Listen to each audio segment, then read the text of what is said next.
Hello everyone, welcome back to my channel GK gym ignite your brain. कैसे हो आप सभी लोग? सो गाइस, आज फिर से हम लोग यहाँ पर हाजिर हैं वन लाइनर करंट अफेयर में।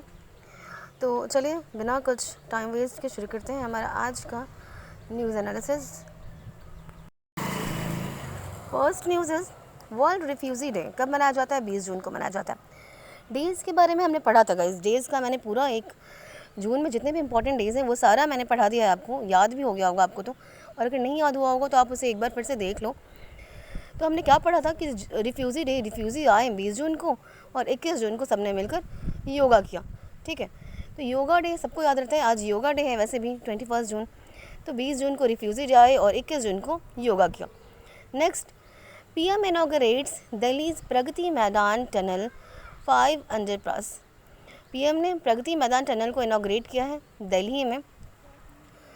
राइट, दिल्ली देश की राजधानी हमारी, तो वो प्रगति के रास्ते पर चल रही है। उसका चलना, कैपिटल है ना देश की, तो आप उसको ऐसे याद कर सकते हो कि हमारे देश की कैपिटल है। तो उसे प्रगति में दिखाना बहुत ज़रूरी है कि वो प्रगति पर है, क्योंकि बाहर से जितने भी अलग कंट्री से आते हैं वो भी तो दिल्ली में ही आते हैं ना, तो इसलिए तो आप ऐसे करके याद रख सकते हो कि दिल्ली में प्रगति होना बहुत ज़रूरी है, क्योंकि वो हमारे देश का कैपिटल है। वैसे हर जगह, वैसे प्रगति तो हर जगह होनी चाहिए, बिल्कुल होनी चाहिए, लेकिन देश हमारे आपको याद करने के लिए आपका एक सिंपल सा तरीका है कि आप ऐसे याद करो कि दिल्ली हमारे देश की कैपिटल है। बाहर से जो भी मिनिस्टर्स आते हैं अलग कंट्री से, तो वो दिल्ली में आते हैं, लाल किला में झंडा फहराया जाता है। तो इस तरह से आप याद कर सकते हो कि दिल्ली प्रगति मैदान टनल कहाँ है? दिल्ली में है। 1.3 किलोमीटर लॉन्ग है ये प्रगति मैदान टनल। ठीक है, तो पीएम ने इनॉग्रेट किया। India Bangladesh hold 7th round of joint consultative commission in new Delhi. Right, जैसे कि अभी हमने बता ही रही थी कि अलग अलग देश के मिनिस्टर्स आते हैं, दिल्ली में मीटिंग होती है। तो अभी देखो यहाँ पर इंडिया बांग्लादेश ने 7th round of joint consultative commission in new Delhi हुआ है। यहाँ पर 7th राउंड हुआ है। 7th round of India Bangladesh joint consultative commission कहाँ पर हुआ? नई दिल्ली में हुआ। को chaired by external affair minister doctor Jaishankar ji and Bangladesh के counter part doctor AK Abdul Momin के साथ। Next, women soldiers participate in 4-day women peace and security seminar in Mongolia. Mongolia में women सोल्जर्स ने पार्टिसिपेट किया। 4 दिन का women peace and security seminar था। Right, कहाँ पर था? मंगोलिया में। तो उसमें पार्टिसिपेट किया women सोल्जर्स ने। उलान बटोर मंगोलिया की राजधानी है, उलान बटोर। तो वहाँ पर वुमेन सोल्जर्स ने 4 दिन का इवेंट था, सेमिनार था, वुमेन पीस एंड सिक्योरिटी। वहाँ पे किया। उलान बटोर को आप ऐसे याद कर सकते हो कि उड़ान भरा महिलाओं ने। कहाँ पर? मंगोलिया में। तो उलान को उड़ान से याद करो आप लोग कि महिलाएं भी उड़ान भरने लगी हैं अभी। और 4 दिन का सेमिनार कहाँ पर हुआ? उलान बटोर में। Next, 6 high courts get new chief justice. 6 high court को नए चीफ जस्टिस मिले हैं। 5 हाई कोर्ट जजेस were elevated as chief justice. Chief justice of Telangana high court justice Satish Chandra Sharma was transfer to the Delhi high court in the same capacity. तो आपको ये याद रखना है कि 6 हाई कोर्ट को नए जजेस मिले हैं। राइट, 5 हाई कोर्ट के जजेस हैं जो कि एलिवेट हो गए हैं चीफ जस्टिस में। और CJ of Telangana chief justice and Satish Chandra Sharma transfer हो गए वो दिल्ली हाई कोर्ट में इन द सेम कैपेसिटी, उसी जैसे वो थे वैसे सेम कैपेसिटी के साथ। नेक्स्ट न्यूज़ की तरफ बढ़ते हैं। RBI suspends licence of Millat cooperative bank due to inadequate capital. Millat के पास कैपिटल नहीं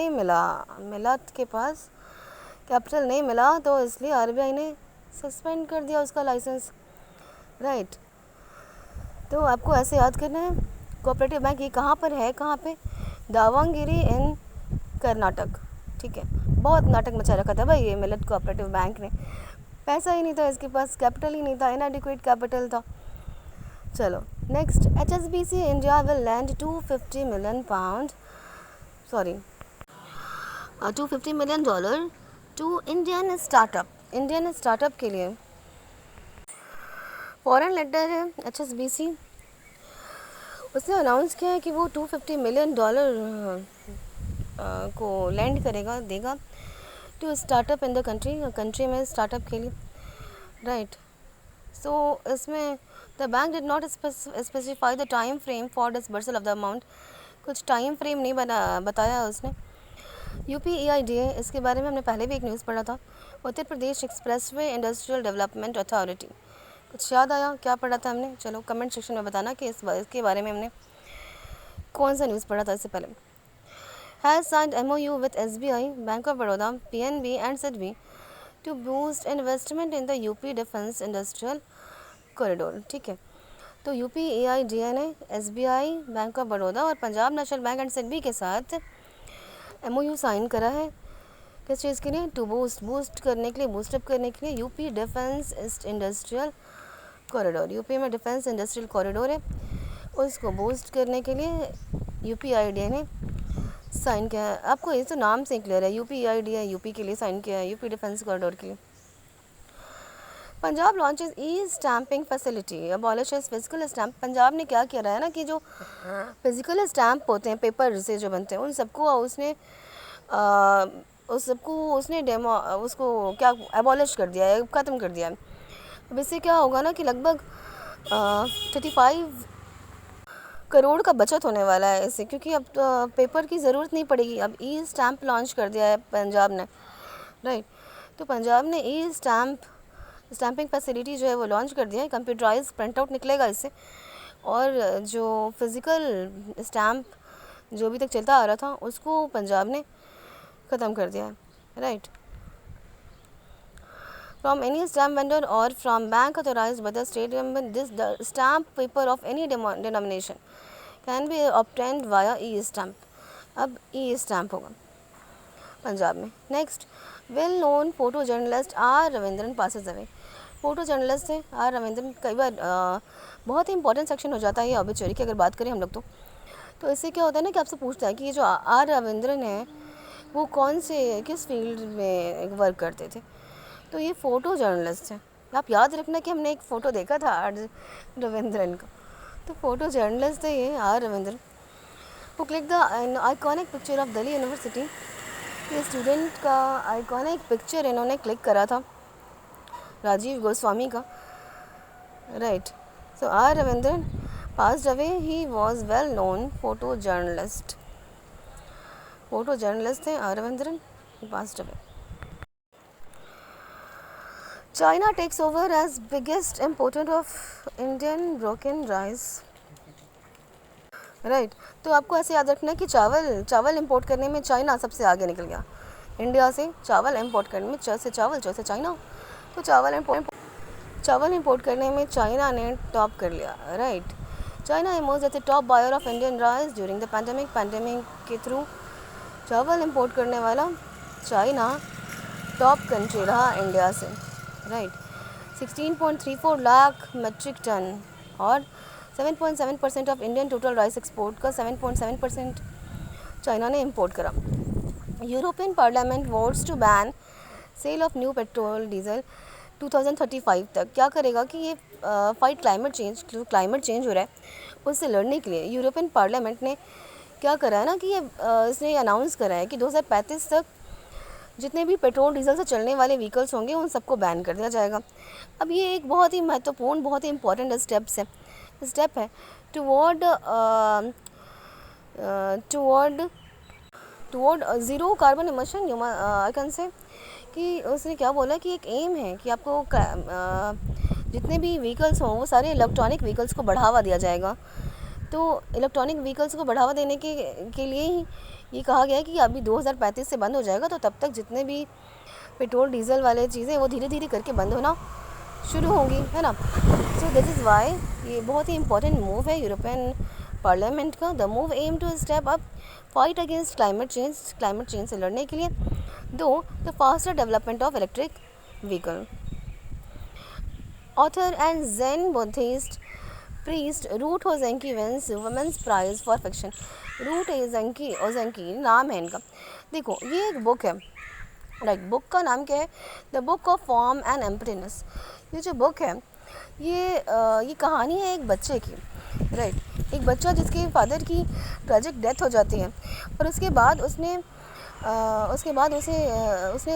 चीज़ों से बात करना, चीज़ों की आवाज़ें सुनना शुरू कर देता है वो बच्चा, राइट।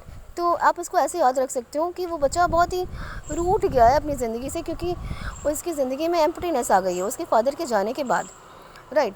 तो एम्प्टीनेस, आपको ये पूरा नाम दिखेगा बुक में, the book of form and emptiness, the book of form and emptiness. Emptiness आप देखोगे तो आपको तुरंत याद करना कि हाँ, एम्प्टीनेस, उस बच्चे की ज़िंदगी में एम्प्टीनेस आ गया उसके फादर के जाने के बाद, फादर की ट्रेजिक डेथ होने के बाद। तो वो बच्चा अपनी ज़िंदगी से रूठ गया। क्या हो गया? रूठ गया अपनी ज़िंदगी से। और रूट ओजेंकी किसका नाम है? ऑथर का नाम है, ठीक है। The book of form and emptiness, Ruth Ozeki. Next, new thick thumbed bat species discovered in bamboo forest in Meghalaya. अब देखो, मेघालय मतलब क्या होता है? मेघालय मतलब बारिश, पानी, बरसात, मेघ, राइट। तो मेघ बरस रहे थे तो एक बैट क्या था कि वो उल्टा लटका हुआ था। तो सबने देखा कि अरे भाई, इस बैट के का जो थंब है, जो टो है, वो तो काफ़ी थिक है, राइट। तो सबने नोटिस करा कि इस बैट का जो थंब है वो थिक है। तो पता चला कि हाँ, मेघालय में एक और नया स्पीशीज़ था बैट का, पाया गया है बैम्बू फॉरेस्ट के पास, राइट। तो आपको ऐसे याद करने के लिए मैं बता रही हूँ कि आपको कैसे याद करना चाहिए। तो आप ऐसे याद कर सकते हो कि मेघ बरस रहे थे और बैट उल्टा लटका हुआ था। सबने नोटिस किया कि उसका जो थंब है वो थिक है थोड़ा, राइट। तो वहाँ से नोटिस हुआ कि मेघालय में एक नया स्पीशीज़ बैट का मिला है। और इसी के साथ इंडिया में 131 स्पीशीज़ हो गए हैं बैट के और 67 स्पीशीज़ हैं मेघालय में only. Thank you so much for watching. Please do like, share and subscribe to my channel so that मैं और हाँ, बेल आइकन ज़रूर प्रेस कर देना आप लोग, तो दैट मैं नेक्स्ट वीडियो बनाऊँ तो आप सबको बिल्कुल पता चले, ठीक है। तो मिलते हैं अपने नेक्स्ट क्लास में, तब तक के लिए tata, bye bye, see you. ध्यान रखो अपना भी, आसपास का भी। Bye bye.